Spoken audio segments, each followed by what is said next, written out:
Good morning all of you. मैं आपका agriculture की क्लास में हार्दिक स्वागत करता हूं। माई शैलफ दशरथ इंदिलिया। आज हम बात करते हैं एग्रीकल्चर के बारे में, यानी एग्रीकल्चर क्या है, व्हाट इज़ एग्रीकल्चर। अब आगे देखते हैं हम एग्रीकल्चर मीन्स क्या होता है एग्रीकल्चर का। हम जानते हैं कि एग्रीकल्चर क्या होता है, खेती करना होता है। तो मतलब क्या होता है कि एग्रीकल्चर खेती करना। तो खेती किस चीज़ की खेती करना होता है, देखिए एग्रीकल्चर में क्या होता है कि एग्रीकल्चर दो शब्दों से मिलकर बना होता है। एक होता है हमारा एगर, ठीक है, और एक क्या होता है कल्चर, ठीक है। कि एग्रीकल्चर कौन से दो शब्दों से मिलकर बना होता है, एगर प्लस कल्चर, ठीक है, एग्रीकल्चर। अब देखिए भी एगर का अर्थ क्या होता है, एगर का अर्थ होता है हमारे यहाँ पर मृदा, यानी बात करते हैं हम सोइल की, ओके। एगर का अर्थ क्या हो गया, मृदा। और कल्चर का अर्थ क्या होता है हमारे यहाँ पर, खेती करना, ओके।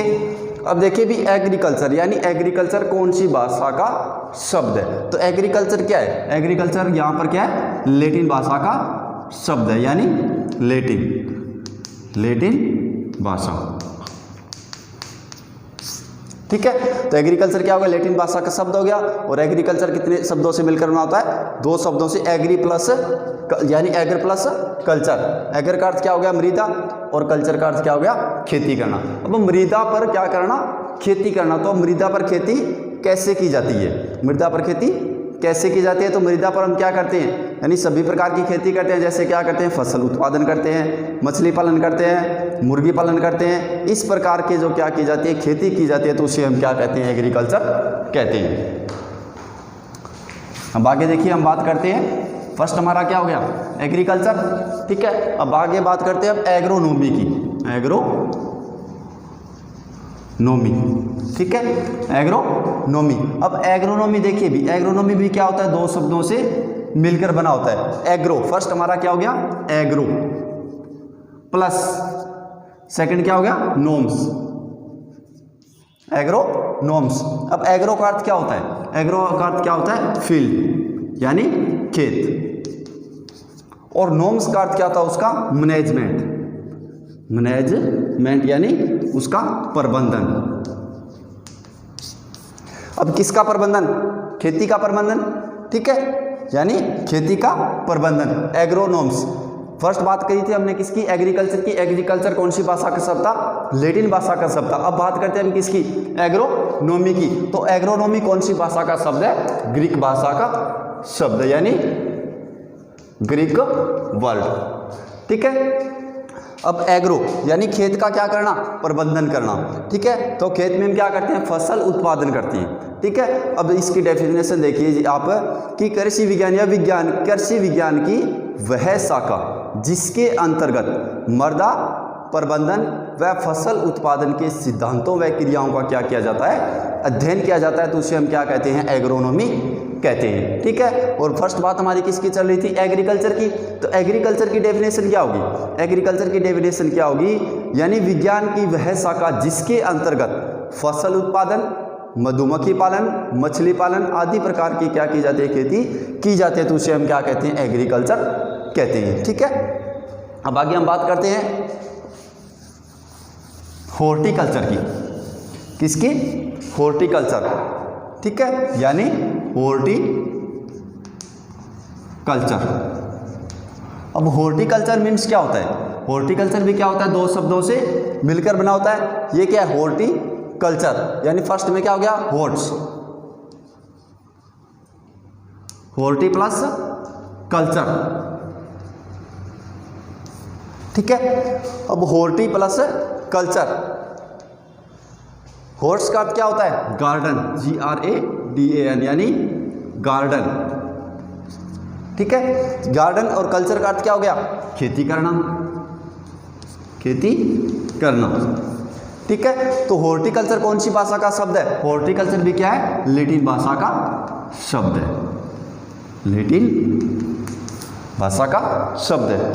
अब आगे देखिए मैं बात करता हूं किस चीज की, हॉर्टिकल्चर की। हॉर्टिकल्चर में हॉर्टी यानी गार्डन, यानी गार्डन में क्या करना, खेती करना। अब गार्डन में किस किस चीज़ की खेती की जाती है, यानी सब्जियों की खेती की जाती है, फलों की खेती की जाती है, फूलों की खेती की जाती है, तो वो सब किसके अंतर्गत आते हैं, हॉर्टिकल्चर के अंतर्गत आते हैं। फिर इसकी ब्रांचेज क्या कर दी जाती है, अलग अलग कर दी जाती है। जैसे क्या हो गया, ओलेरिकल्चर हो गया यानी सब्जियों की खेती, फ्लोरिकल्चर यानी फूलों की खेती, ठीक है। तो इस हिसाब से उसको क्या किया जाता है, अलग अलग भागों में डिवाइड कर दिया जाता है। ओके, देखिए भी स्टूडेंट थोड़ा समझने की कोशिश कीजिए, ठीक है। मैं आपको बहुत बढ़िया तरीके से समझाऊंगा, आप थोड़ी समझने की कोशिश कीजिए। अब आगे हम बात करते हैं कि एक टॉपिक लेके चलते हैं +2 एग्रीकल्चर की फर्स्ट लेसन का या फर्स्ट चैप्टर का क्या करते हैं, टॉपिक लेकर चलते हैं। तो उस जो हमारा टॉपिक है वो देखो क्या रहेगा, हम बताते, मैं आपको बताता हूँ कि सोइल इरोजन, सोइल इरोजन। अब देखिए भी सोइल इरोजन क्या है, ठीक है। फर्स्ट में तो हमने ये जानो कि सोइल का मतलब क्या होता है, सोइल मीन्स क्या होता है, मृदा। ओके, सोइल मीन्स क्या होता है, मृदा। इरोजन मीन्स क्या होता है, सोइल मीन्स हमें भी पता है क्या होता है, हर स्टूडेंट को पता है कि सोइल मीन्स क्या होता है, मृदा होता है। अब इस चीज़ का पता नहीं कि इरोजन मीन्स क्या होता है।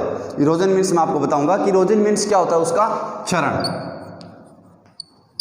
इरोजन मीन्स क्या होता है, क्षरण।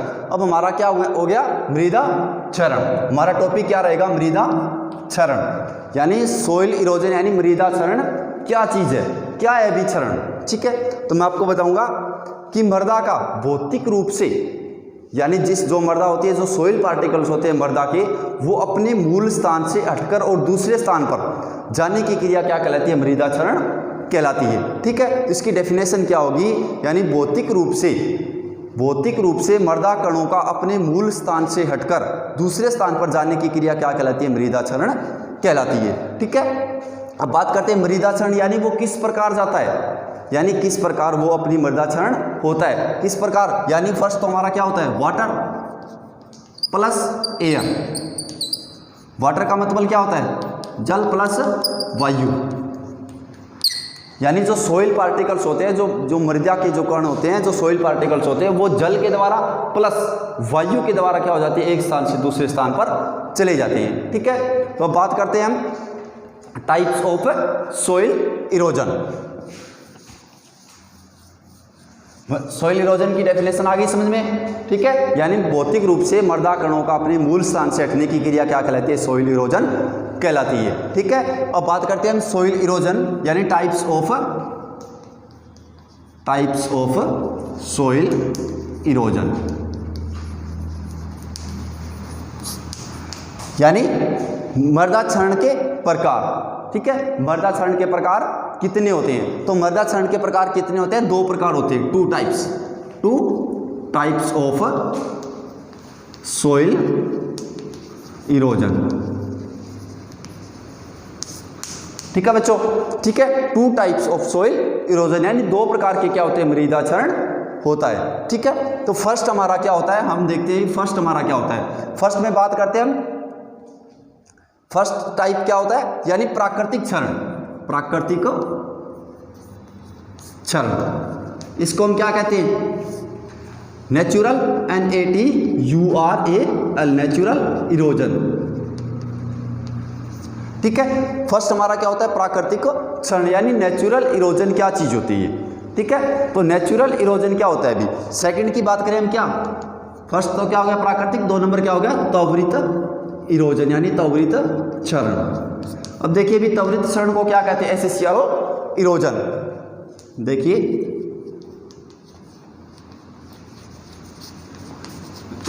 इरोजन। अब देखिए भी, अब बात करता हूं वापिस किस चीज की, सोइल इरोजन हो गया, 2 टाइप्स हो गए, कौन कौन से, प्राकृतिक क्षरण और त्वरित क्षरण। अब देखते हैं हम फर्स्ट में देखते हैं प्राकृतिक क्षरण क्या होता है, यानी नेचुरल इरोजन क्या चीज होती है, नेचुरल इरोजन यानी प्राकृतिक क्षरण, ध्यान रखना भी थोड़ा सा और समझने की कोशिश करना, ठीक है। Natural erosion.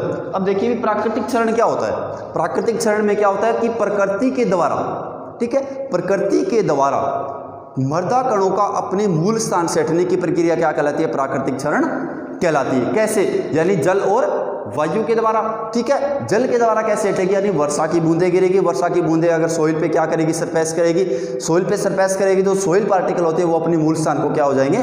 छोड़ जाएंगे और दूसरे स्थान पर क्या हो जाएंगे? स्थापित हो जाएंगे। तो वो भी क्या होता है? एक प्रकार का इरोजन होता है। तो मैं आपको बताता हूँ कि प्राकृतिक क्षरण की डेफिनेशन क्या होती है। ठीक है, तो यानी वनस्पति रहित भूमि पर, वनस्पति रहित भूमि पर धीरे धीरे वह लगातार होने वाला इरोजन, यानी वनस्पति रहित भूमि पर लगातार वह धीरे धीरे होने वाला इरोजन क्या कहलाता है? प्राकृतिक क्षरण कहलाता है, यानी प्राकृतिक इरोजन कहलाता है। कैसे? यानी धीरे धीरे वायु चलेगी, धीरे धीरे, तो वहां से वनस्पति है उस भूमि पे, यानी हमारा लैंड है तो यहाँ पर क्या है? फसलें उगी है या फिर अन्य प्रकार की वनस्पति हो, तो इस पे वायु धीरे धीरे प्रकृति के द्वारा आएगी तो सॉइल पार्टिकल से जो हानि होगी यानी एक स्थान से दूसरे स्थान पर चले जाएंगे। तो ये हानि क्या नहीं होती है? नहीं के बराबर होती है। यानी इसको हम क्या नहीं किया जा सकता? इसको नग्न आंखों के द्वारा उसको देखा नहीं जा सकता। 2 नंबर देखिए हमारा, फर्स्ट हमारा क्या हो गया? प्राकृतिक क्षरण। 2 नंबर बात करते हैं हम किसकी? कृत्रिम क्षरण या फिर त्वरित क्षरण की। त्वरित क्षरण।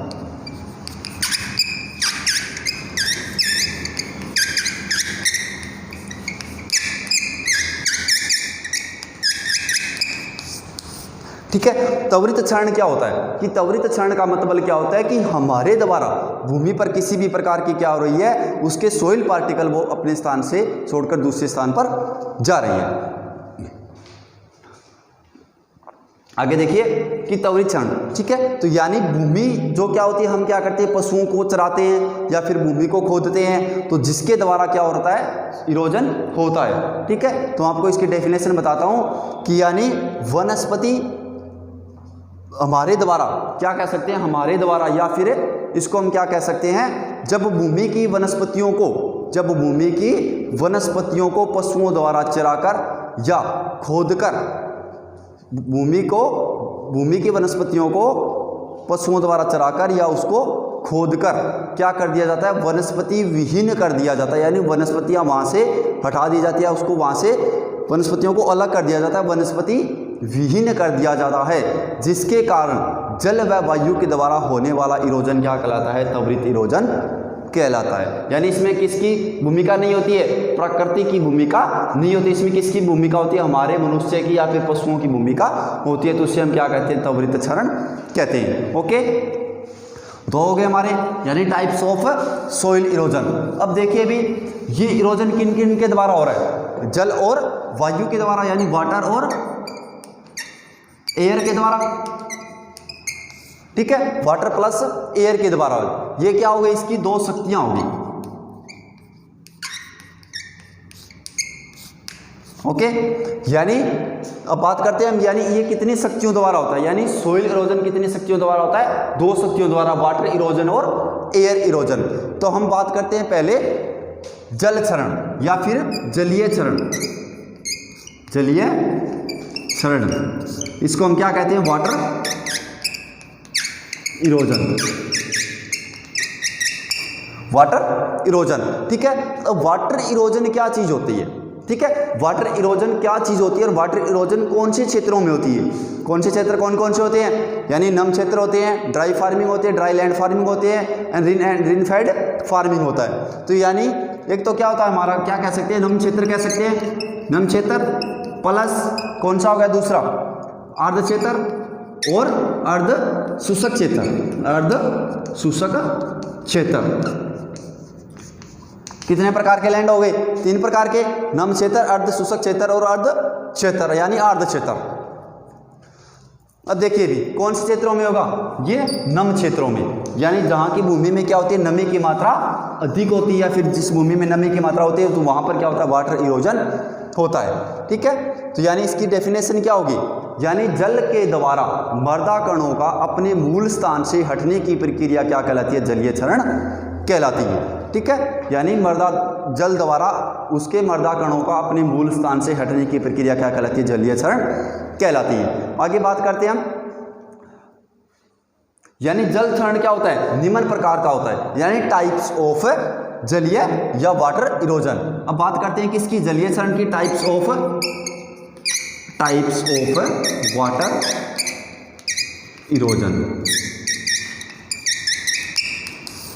टाइप्स ऑफ वाटर इरोजन यानी जलीय क्षरण कितने प्रकार का होता है। आई बात कुछ समझ में। फर्स्ट हमने क्या पढ़ा था, सोइल इरोजन। सोइल इरोजन के बाद क्या पढ़ा, सोइल इरोजन के टाइप। सोइल इरोजन के टाइप कितने प्रकार के होते हैं, दो प्रकार के, प्राकृतिक इरोजन या प्राकृतिक क्षरण, और दूसरा क्या होता है, त्वरित क्षरण। ठीक है, और ये क्षरण कितनी शक्तियों द्वारा होता है, दो शक्तियों द्वारा, वाटर और एयर। ठीक है, अब हमने क्या पढ़ा था, वाटर इरोजन की डेफिनेशन, यानी वाटर इरोजन क्या चीज है। अब हम पढ़ेंगे टाइप्स ऑफ वाटर इरोजन, यानी वाटर इरोजन या जलीय क्षरण के प्रकार कितने होती है। ठीक है, अब देखिए भी जलीय क्षरण के प्रकार। फर्स्ट में बात करता हूं मैं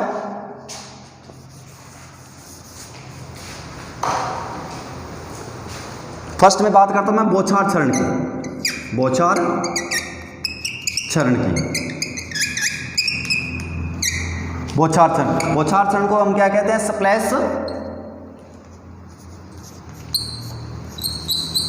स्प्लैश इरोजन। ठीक है, स्प्लैश इरोजन।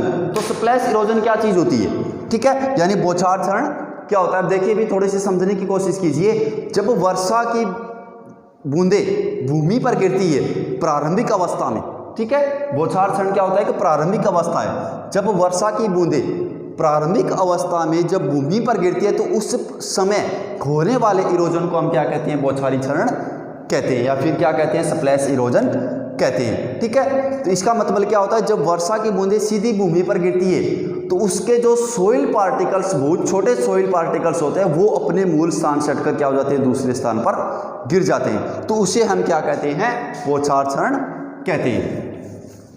बाकी देखिए फर्स्ट हमारा क्या हो गया, बौछार क्षरण। 2 नंबर देखिए,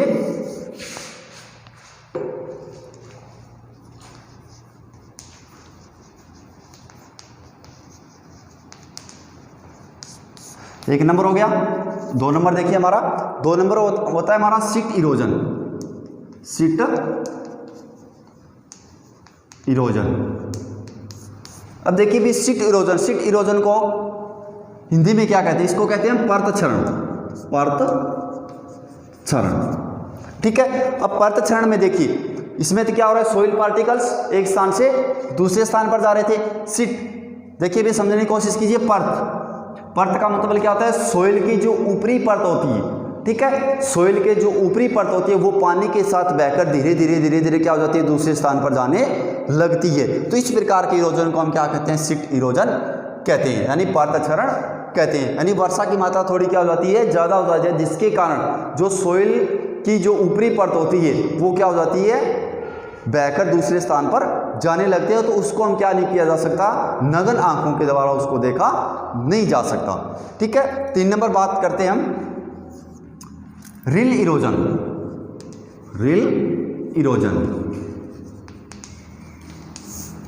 देखिए भी रिल इरोजन क्या चीज होती है, या रिल क्षरण, इंग्लिश में भी क्या कहते हैं इसको, रिल क्षरण। ठीक है, अब रिल क्षरण में क्या होता है कि इसमें तो क्या हो रहा था, सोइल पार्टिकल्स अलग हो रहे थे, इसमें एक परत के रूप में मृदा जा रही थी। 3 नंबर में क्या हो रहा है, रिल क्षरण में क्या होता है कि वर्षा की गहनता थोड़ी ज़्यादा हो जाती है, जिसके कारण उसमें क्या हो जाती है, सोइल की ऊपरी परत में छोटी छोटी नालियाँ बन जाती है। यानी छोटी छोटी नालियाँ बन जाती है, जो क्या हो जाती है, जो पानी जिस डाल में जाता है, जैसे यहाँ से ऐसे आ रहा है, ठीक है, तो वहाँ पर उस भूमि में क्या हो जाती है, छोटी छोटी नालियाँ बन जाती है। ये सोइल वहाँ से कट कर क्या हो जाती है, यहाँ पर एक नव मृदा का निर्माण कर लेती है। ठीक है, तो रिल क्षरण को क्या किया जा सकता है, हम इसको क्या किया जा सकता है, जुताई के द्वारा उसको समतल करके हम क्या यहाँ पर खेती की जा सकती है। 4 नंबर बात करता हूँ मैं गली क्षरण की। गली क्षरण या फिर इसको हम क्या कहते देते हैं, इरोजन। इसको हम क्या कहते हैं, अवनालिका क्षरण। अब देखिए भी अवनालिका क्षरण क्या होता है। यहाँ पर क्या हो रही थी, छोटी छोटी नालियाँ बन रही थी। अब यहाँ पर क्या होगा, यहाँ पर क्या हो जाता है कि वर्षा की गहनता क्या हो जाती है, ज़्यादा हो जाती है, और अवधि भी क्या हो जाती है, ज़्यादा हो जाती है, जिसके कारण उस भूमि में क्या हो जाती है, बड़ी बड़ी नालियाँ बन जाती है और उसको हम क्या नहीं किया जा सकता, जुताई यानी उस पर खेती करना भी क्या हो जाता है, कठिन हो जाता है। तो उसे हम क्या कहते हैं, अवनालिका क्षरण कहते हैं। हम आपको थोड़ा सा और बता देता हूँ। स्प्लैश में क्या हो गया, यानी वर्षा की बूंदें जब भूमि पर गिरेगी तो उसके सॉइल पार्टिकल वहाँ से अलग अलग हो जाएंगे। 2 नंबर में सिट में क्या हो गया, सिट में क्या हो जाता है कि उसकी एक जो सॉइल की ऊपरी परत होती है वो क्या हो जाती है, अपनी मूल स्थान से हटकर दूसरे स्थान पर जाने लगती है। 3 नंबर हमारा क्या होता है, गली इरोजन, सॉरी रिल इरोजन। रिल इरोजन में क्या होता है कि उसमें छोटी छोटी भूमि में क्या हो जाती है, छोटी छोटी नालियाँ बन जाती है। और गली इरोजन में क्या हो जाती है, बड़ी बड़ी नालियाँ बन जाती है, जिसके द्वारा उसको जुताई के द्वारा क्या नहीं किया जा सकता, या फिर जुताई के द्वारा उसको कठिन यानी समतल करना क्या हो जाता है, कठिन हो जाता है, और वहाँ पर खेती करना भी क्या हो जाता है, कठिन हो जाता है। ओके, अब बात करते हैं हम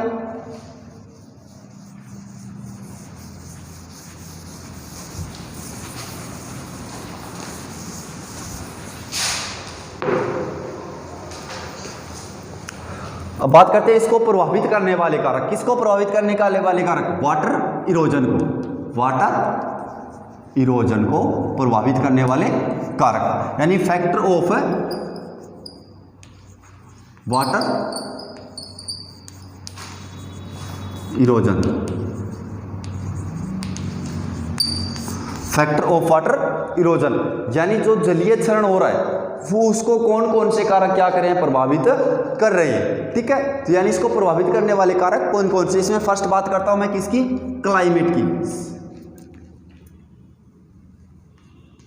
फर्स्ट किसकी बात करता हूं, क्लाइमेट की, यानी जलवायु की। यानी जलवायु भी क्या करती है, मृदा क्षरण को प्रभावित करती है। कैसे प्रभावित करती है, यानी जब क्या होती है, वर्षा की गहनता अधिक होती है और अवधि भी अधिक होती है, तो वहां पर क्या होता था, जलीय क्षरण के द्वारा यानी मृदा क्षरण क्या हो जाता है, वहां पर ज्यादा हो जाता है। तो इसका कहने का मतलब क्या हो गया कि वर्षा की गहनता व अवधि दोनों अधिक होने पर वहां पर क्या हो जाता है, मृदा क्षरण अधिक हो जाता है, तथा वर्षा की गहनता कम व अवधि ज्यादा होने पर मृदा क्षरण क्या होता है, कम होता है। ठीक है, अब बात करते हैं 2 नंबर किसकी, टोपोग्राफी की। टोपोग्राफी, यानी टोपोग्राफी का मतलब होता है स्थलाकृति। स्थलाकृति, अब स्थलाकृति का मतलब क्या होता है, यानी जहां पर सोइल इरोजन हो रहा है।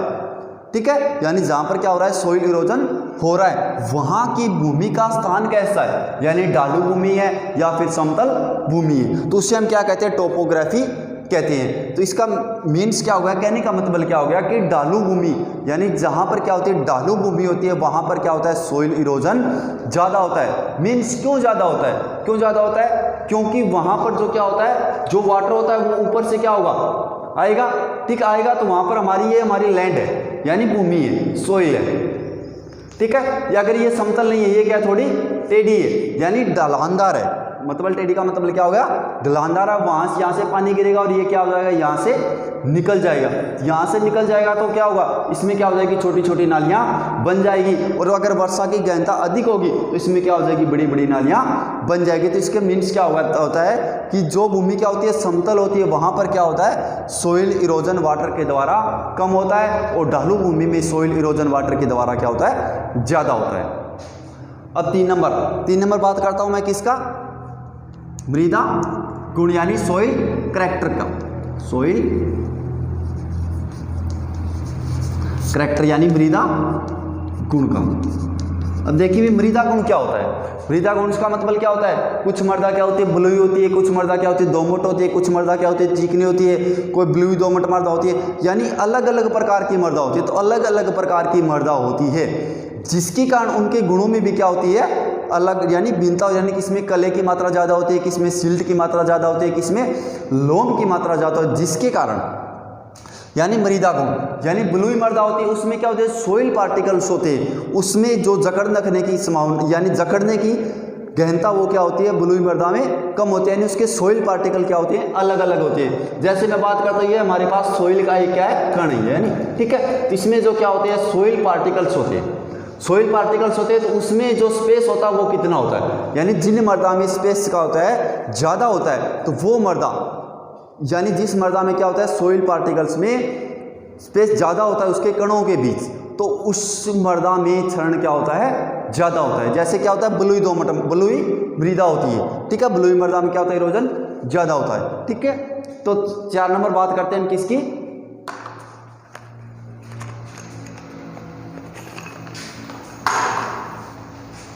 4 नंबर बात करते हैं हम प्लांट इफेक्ट की, प्लांट इफेक्ट की। अब देखिए प्लांट इफेक्ट क्या चीज होती है, plant effect, plant effect, plant 4 number हो गया ना हमारा ये। 3 नंबर क्या पढ़ लिया था, मृदा गुण। 4 नंबर किसकी बात चली हमारी, प्लांट इफेक्ट की। अब प्लांट इफेक्ट यानी वनस्पतियां, वनस्पतियां मृदा क्षरण को कैसे रोकती है, यानी कैसे उसको प्रभावित करती है, ठीक है। अब देखिए मीन्स क्या होता है इसका कि यानी जहां पर वनस्पतियां होती है वहां पर क्या होता है, मृदा क्षरण कम होता है, और जहां पर वनस्पतियां नहीं होती वहां पर मृदा क्षरण क्या होता है, ज़्यादा होता है। क्यों ज़्यादा होता है मैं आपको बताता हूं क्यों ज़्यादा है, क्यों, क्योंकि जैसे मैं बात करता हूं ये हमारी सोइल है, ठीक है, यहां पर एक ये प्लांट है,